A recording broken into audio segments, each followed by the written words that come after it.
1 तारखेला पालखी तळावर, माऊलींच्या पालखी तळावर जशी माझी पहिली सभा उद्धव साहेब ठाकरेंच्या उपस्थितीत झाली होती, आज कोणी नाहीये.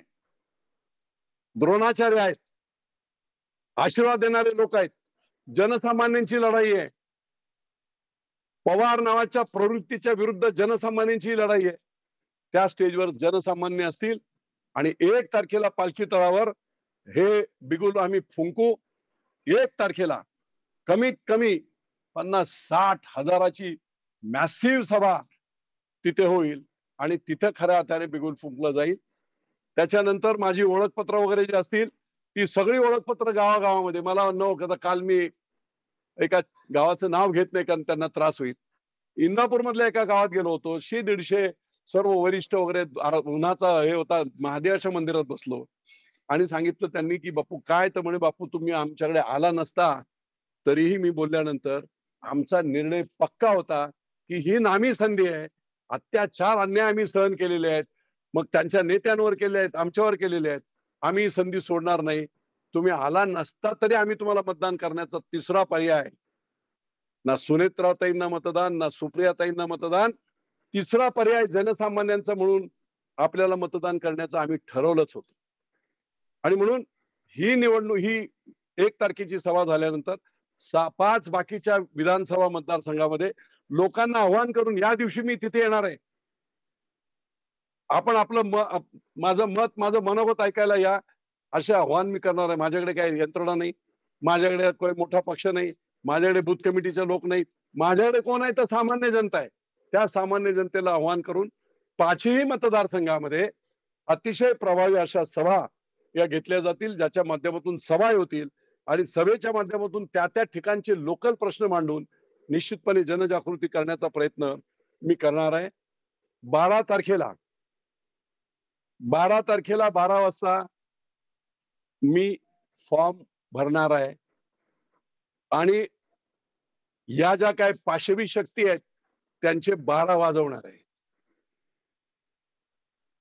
12 तारखेला फॉर्म भरणे, पुढची प्रोसेस सुरू होईल. ज्या दिवशी चिन्ह मिळेल ते चिन्ह मिळाल्यानंतर मग ते पोहोचवण्याची संपूर्ण यंत्रणा आम्ही राबवू आणि फक्त रोड शो होतील. आता इतक्या मोठ्या मतदारसंघात काय होणार, संपूर्ण मतदारसंघामध्ये रोड शो करत लोकांचे दर्शन आणि आशीर्वाद घेत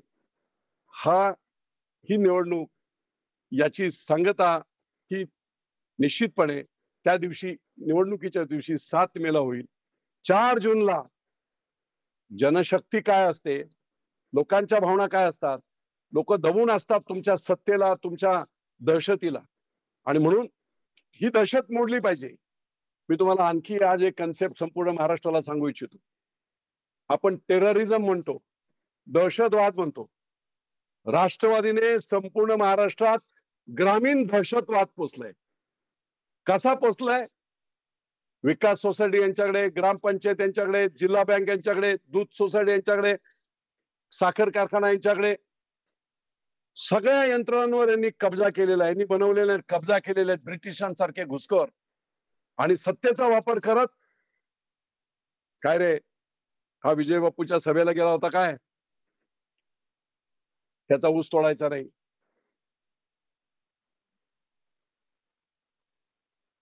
हा जरा आजूबाजूला बोलतो, बघतो काय, भाजपचं काम करतो काय, त्याला विकास सोसायटीतून कर्ज नाही द्यायचं, याला गायीसाठी कर्ज नाही द्यायचं, गोठ्यासाठी कर्ज नाही द्यायचं, कुठच्याही शासकीय योजना त्याला कर्ज नाही द्यायचं.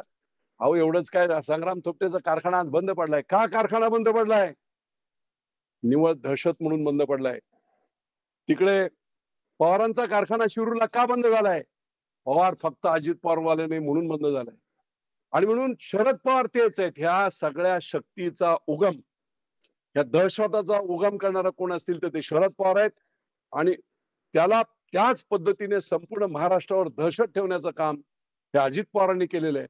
त्यामुळे सर्व ठिकाणी मी हेच सांगतोय, काही ठिकाणी अशी अलिगेशन झाली की आपण पवार साहेबांवर बोलत नाही. पवार साहेबांना वरिष्ठ नेते आहेत, पण त्यांनी जे केलेली काम आहेत त्याच्यावर मी बोलणार. सुप्रियाताईंनी 15 वर्ष खासदारकी केली म्हणे, 9 मला संसद रत्न पुरस्कार मिळाले, 98% माझी उपस्थिती लोकसभेमध्ये आहे.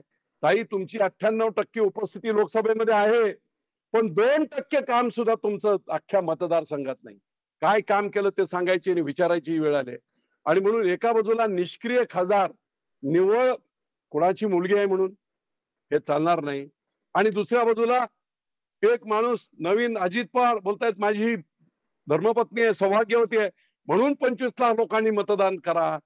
ही लोकशाहीची थट्टा आहे आणि थट्टा होऊ द्यायची नसेल तर या दोघांना जनतेने चितपट केलं पाहिजे. अशा प्रकारची जी काही भूमिका आहे ती भूमिका मोडण्यासाठी आणि हा ग्रामीण दहशतवाद, रुरल टेररिझम हा मोडून काढण्यासाठी आणि महाराष्ट्रामध्ये चांगले दिवस आणण्यासाठी तुम्हाला आम्हाला सगळ्यांना जिथे ज्याला शक्य असेल त्यांनी आपापल्या पद्धतीने युद्ध लढावं अशा प्रकारची समज आणि अशा प्रकारच्या सूचना या मी कार्यकर्त्यांना दिलेल्या आहेत. प्रचंड जोश आहे. मला माहित आहे मी दौंडला 2014 सालीच मी खासदार झालो असतो.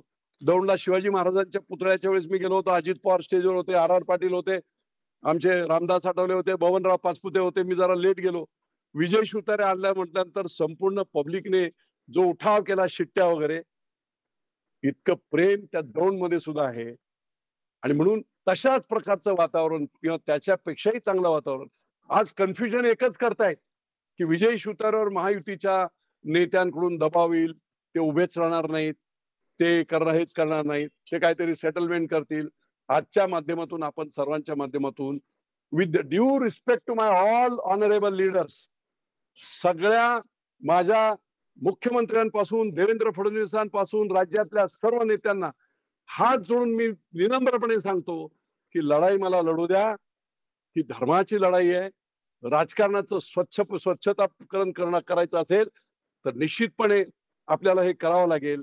एका राक्षसाला थांबवण्यासाठी दुसरा राक्षस मोठा केला तर अडचण होईल.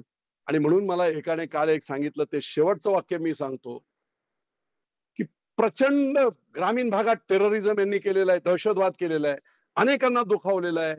हा विंचू आहे ना, विंचू अनेकांना डसलाय, पण आता तो महादेवाच्या पिंडीवर जाऊन बसलाय मोदी साहेबांच्या इथे. अडचण अशी झाली आहे की चप्पल मारावी तर महादेवाला सुद्धा लागते आणि विंचालाही मारता येत नाही. ही भावना लोकांची आहे. आणि म्हणून फक्त एक नव्हे, विंचूरूपी फक्त एक अजित पवार नव्हे, या दोन्ही शक्तींचा बिमोड आपल्याला करायला पाहिजे अशी माझी प्रामाणिक मत आहे. मी माझं सर्वस्व अर्पण करून या लढाईत उतरलोय. माझ्या कुठच्याही वैयक्तिक भावना नाहीत. मी आजच जाहीर करतो संपूर्ण महाराष्ट्राच्या समोर, निवडून आल्यानंतर काल तिथे मी देवळात सुद्धा सांगितले, विजय शिवतारे फकीर म्हणून संपूर्ण आयुष्य महाराष्ट्रासाठी आणि राज्यासाठी आणि देशासाठी समर्पित करेल. वैयक्तिक मी काहीही काम करणार नाही. लोकांच्या जीवनामध्ये चांगले दिवस आणण्यासाठी हे जो बाजार झालाय राजकारणाचा, या बाजाराला सुद्धा कुठेतरी आटोक्यात आणण्यासाठी चांगली माणसं उभी राहावीत, त्यांच्या पाठी उभं राहावं, याचं कर्तव्य मी माझ्या पुढच्या काळात करेल. आणि म्हणून मी संपूर्ण बारामती लोकसभा मतदारसंघातील माझ्या सर्व मायबाप जनतेला, माता भगिनींना, सर्वांना आपल्या माध्यमातून आज विनंती करतो, सगळे कन्सेप्ट, सगळे शंका कुशंका दूर सोडा. विजय शिवतारे आपल्यासाठी, माझ्यासाठी नव्हे, जनसामान्यांसाठी उभा राहतोय. त्या जनसामान्यांच्या लढाईमध्ये आपण सर्वांनी साथ द्यावी हीच विनंती. धन्यवाद. कोंडी झाले असं म्हणायचं. महायुतीमध्ये अजित पवार गट आल्यामुळे कोंडी झाली. जर मी एवढा मोठा नाही त्याच्यावर वक्तव्य करा. जर अजित पवार कुठून गेले नसते तरी तुम्ही निवडणूक लढला असता का लोकसभेची? अहो, मी 2014 साली प्रयत्न केला, सगळ्यांना माहिती आहे. त्याच वेळेस मी निवडून 2019 साली सुद्धा प्रयत्न केला, पण शिवसेनेकडे ती जागा नव्हती. हा प्रयत्न मी आज नाही करत आहे, लक्षात घ्या. हा 2014 पासूनचा माझा प्रयत्न आहे की या प्रवृत्ती विरुद्ध लढण्याचा. 2014 पासून, नवीन नाही. बापू एक दुसरा प्रश्न असा आहे की तुम्ही आता म्हणताय की आम्ही अपक्ष पद्धतीने निवडणूक लढणार, तुम्ही ते छान आहात, परंतु पक्ष कारवाईला सामोरं जावं लागेल बापू तुम्हाला. मी जनतेसाठी फाशी सुद्धा जायला तयार आहे. ही फाशीच घेतोय मी. एवढ्या मोठ्या याला मी जेव्हा टक्कर मारतोय, जिंकलो तर जनतेचा आहे, त्यावेळी मला फाशी झाली तरी काय हरकत नाही, कोणी फाशी दिली तरी हरकत नाही, पण पाठीमागे मी हटणार. बापू अजूनही विजय बापू शिवसेनेत आहेत का आताच्या या क्षणाला? कारण अपक्ष मी शिवसैनिक आहे. बाळासाहेबांच्या विचारांचा शिवसैनिक आहे. जेव्हा एकनाथभाई शिंदे यांनी उठाव केला आणि काँग्रेस राष्ट्रवादी बरोबर ते जात आहेत म्हणून जे धर्म कर्तव्य चुकीचं काम झालं होतं त्याला करेक्शन करावी, त्यावेळेस शिंदे साहेबांच्या बरोबरीने ते तिकडे असताना मी महाराष्ट्रातला पहिला माजी मंत्री आहे की ज्याने 25 तारखेला ते मुख्यमंत्री नसताना देखील पहिली प्रेस घेऊन संपूर्ण महाराष्ट्रात मी या सगळ्या उठावाला माझं समर्थन आहे आणि जनतेचं होतं. मी शिवसैनिक आहे. मी माझे नेते म्हणून एकनाथभाई शिंदे यांना परमोच्च आदराने त्यांना हे करतो. मतभेद असू शकतात एखाद्या विषयावर, पण मनभेद आमचे कधीच होणार नाहीत.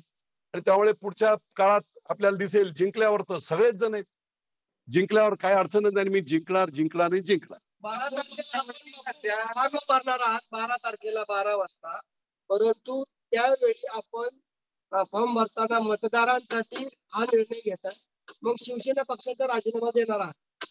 अहो सोडा हो, हे प्रश्न हे क्षुल्लक प्रश्न विचारू नका. कसं झालेलं आहे की आज मुख्यमंत्री काही काय माझ्यावर घेऊ शकतात, पण त्यांना माहित आहे माझा हेतू काय आहे. माझा हेतू सगळ्यांना पटलेला आहे. अडचण काय होते जे मी तुम्हाला सांगतो तेच की महादेवाच्या पिंडी. त्यामुळे मी तर सांगितलं की अगदी मला कोणी फाशी दिली ना उद्या मला मी सेंट्रल गव्हर्नमेंटला वगैरे कळवतोय, धमक्या सुद्धा द्यायचा प्रयत्न केला गेला. धमक्या देण्याचा प्रयत्न आहे. बापू वेळेने ओव्हर धमकी दिली. मुंबईला कसा जातो बघतो, गाडी मावळमधून जाते. त्यामुळे माझ्या जीवाशी सुद्धा काही खेळ होऊ शकतो. अनेक उदाहरणं अशी झाली आहेत. सोलापूरला मला वाटते सिद्धराम अप्पा म्हेत्रे आणि ही लढाई जेव्हा सुरू होती त्याच्यात गोळीबार झाला होता. मला भीती आहे. भीती म्हणजे मी भीत नाही, पण काही मोठे गुंड सुद्धा वेगळ्या पद्धतीने गोड पद्धतीने मला संपर्कात येऊन बापू जरा विचार करा काय करा. मोठे गुंड, आता गुंड मला कशाला बोलले, योग्य वेळेस त्याची सगळी माहिती जी आहे ती मी देईल. माझ्या कार्यकर्त्यांना सुद्धा धमक्या दिल्या गेल्या. प्रख्यात महाराष्ट्रातले जे गुंड आहेत मुंबई वगैरेच, अशा लोकांनी काही प्रमुख लोकांना फोन करून की बाबा हे करू नका, असं करू नका. जेव्हा त्यांनी अगदी ठाम सांगितलं की नाही आम्ही बापूंच्या आहोत, काही झालं तरी हरकत नाही, मरायला आम्ही तयार आहोत पण आम्ही हटणार नाही, त्यावेळेस त्यांनी आज सांगितलं बा ठीक आहे तुमचं तुम्ही करा. बापू एकीकडे असं म्हणताय हे गुंड कुणी पाठवते आणि तुम्हाला बापू वेगळे कुणाचा आहे? बापू एक 2 प्रश्न जोडून विचार. बापू वेगळे कुणाचा आहे? पण तुम्ही म्हणतात की महाराष्ट्रातल्या नामचीन गुंडांकडून तुम्हाला मी ते सांगणार नाही. योग्य ठिकाणी प्रशासनाला मी सांगेल. सुप्रिया सुळे देखील असंच म्हणताय धमकावलं जातंय, तुम्ही देखील असंच म्हणताय की धमकावलं जातंय, नेमकं धमकावतोय कोण? आता बारामतीमध्ये युगेंद्र पवारांना थांबवायला विजय शिवतारे नव्हता. युगेंद्र पवारांना थांबवायला जे काही लोक गेले होते ते कोण होते, कशाला पाहिजे, सगळ्यांना माहिती आहे. ते आता ते माझ्या तोंडातून कशाला वधवून घेते. बापू दुसरीकडे सध्या परिस्थितीमध्ये तुम्ही अपक्षाचा झेंडा आहे तो फडकवलेला आहे, तुम्ही ठाम आहात, परंतु महायुतीकडून तुमची माघार घ्यावी अशी जी आहे ती भूमिका सातत्याने मांडली. त्यांनी त्यांना काय सांगू इच्छिता? काल तुम्ही मी आता सांगितलं, मी आता 1 मिनिटापूर्वी सांगितलं. तुमचं उत्तर मी अगोदरच दिलेलं आहे. महाराष्ट्रातल्या माझ्या सगळ्या महायुतीच्या महानुभव अतिशय मोठ्या नेत्यांना हात जोडून माझी विनंती आहे, माझ्यावर राग धरू नका. ही धर्माची लढाई आहे, तुम्हालाही पटतंय, पण महायुती धर्म करून मी ते परत सांगितलं की ही जी ग्रामीण भागात असलेली दहशत ही मोडली पाहिजे, झेंडूशाही मोडली पाहिजे, घराणीशाही मोडली पाहिजे. आदरणीय पंतप्रधान बोलतायत, मी काय करतोय वेगळा? म्हणून त्या सर्व नेत्यांना माझे हात जोडून विनंती आहे, मला आशीर्वाद द्या. उलट महायुतीला बापू आपण महत्वाचे महायुतीचे सदस्य आहात, परंतु पंतप्रधान नरेंद्र मोदी अमित शहा यांना 400च्या पुढे जागा आणायच्या. जर याकरिता स्वतः अमित भाईंनी आपल्याला कपल एक मिनिट संपर्क साधला आणि त्यांनी जर आपली समजूत काढायचा प्रयत्न केला तर आपण ऐकणार. एक लक्षात घ्या, ही सगळी मोठी मंडळी, माझी लढाई जी मी लढतोय त्या लढाईमध्ये त्यांनी विचार केलेला आहे की कुठेतरी एकाला थांबवायचं आणि एकाला बरोबर घ्यायचं. हे जे गणित आहे, उद्या दोघे जर ओढत असतील जनशक्तीच्या पुढे, कुणाला नको आहे? मला नाही वाटत की त्याच्यामध्ये काय अडचणी आहे. म्हणून मी बोलतो की सगळ्या नेत्यांनी मला मनोमन आशीर्वाद द्यावा. डायरेक्ट कोणी देऊ शकत नाही, पण मनोमन आशीर्वाद द्यावा. बापू तुमची लढाई खरोखर धर्माची लढाई आहे. Thank you.